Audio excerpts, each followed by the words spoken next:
आज की इस वीडियो में हम जानेंगे ईश्वर क्या है, ईश्वर कहाँ है, ईश्वर क्या करते हैं, हम ईश्वर को कैसे पा सकते हैं और भी बहुत कुछ। तो दर्शकों, वीडियो को अंत तक देखना और वीडियो को लाइक शेयर करके चैनल को सब्सक्राइब करना मत भूलना। चलिए वीडियो शुरू करते हैं। ईश्वर क्या है? ईश्वर शुद्ध प्रकाश स्वरूप है, लेकिन वह प्रकाश नहीं है। ईश्वर केवल एक है, उसके जैसा कोई दूसरा नहीं। क्लेश, कर्म, विपाक और आशय, इन चारों से अपरामष्ट जो संबंधित नहीं है, वही पुरुष विशेष ईश्वर है। अर्थात जो बंधन में है और जो मुक्त हो गया है, वह ईश्वर नहीं है, बल्कि ईश्वर न कभी बंधन में था, न है और न रहेगा।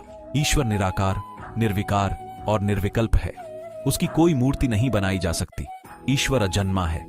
जिन्होंने जन्म लिया है और जो मृत्यु को प्राप्त हो गए हैं या फिर अजर अमर हो गए हैं, वे सभी ईश्वर नहीं हैं। ईश्वर दयालु, प्रेमपूर्ण और जगत का रखवाला है। वह सच्चिदानंद है, अर्थात सत, चित्त और आनंद स्वरूप है। सत का अर्थ है सनातन, शाश्वत, जिसका कोई प्रारंभ नहीं और अंत भी नहीं, न बदलने वाला और न समाप्त होने वाला।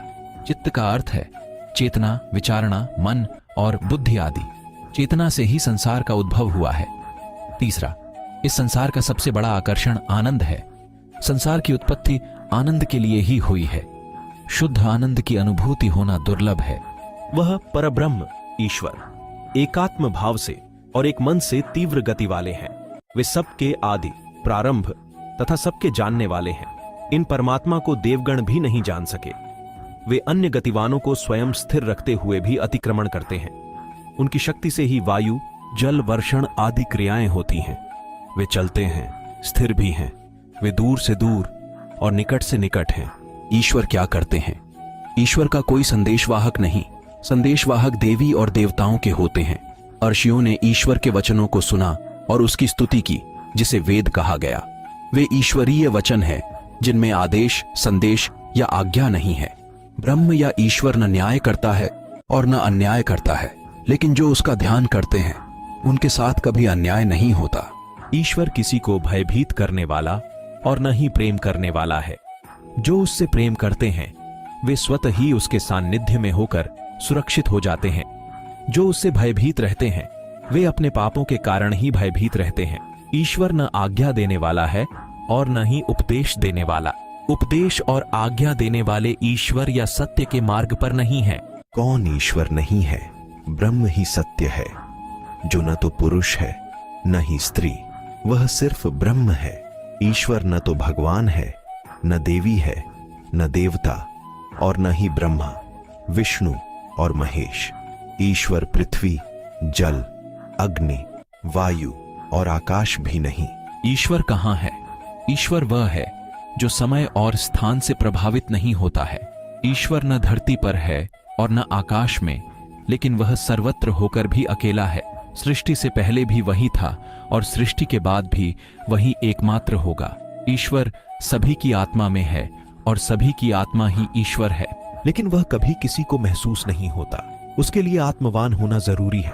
वह दूर से दूर और पास से भी पास है। परमात्मा सर्वव्यापक है, लेकिन माया के आवरण से परमात्मा की प्रतीति नहीं होती। जो भूत, भविष्य और सब में व्यापक है, जो दिव्य लोक का भी अधिष्ठाता है, उस ब्रह्म परमेश्वर को प्रणाम है। आर्गवेद। सृष्टि और ईश्वर का संबंध क्या है? ईश्वर न सृष्टि रचयिता है और न सृष्टि का रखवाला। उसके होने से ही सृष्टि हुई और उसके होने से ही सूर्य, तारे, पृथ्वी तथा दूसरे ग्रह नक्षत्र काबू में रहते हैं। उनके काबू में रहने से ही प्राणियों का अस्तित्व विद्यमान है। तो वह ऐसा होने पर भी ऐसा नहीं है, अर्थात उसकी उपस्थिति से ही सब कुछ है। जड़ से बढ़कर प्राण है, प्राण से बढ़कर मन, मन से बढ़कर बुद्धि है और बुद्धि से बढ़कर विवेक, विवेक से बढ़कर चेतना है और चेतना से बढ़कर आत्मा। आत्मा ही सभी को धारण करने वाली है और इस आत्मा को धारण करने वाला परमात्मा है।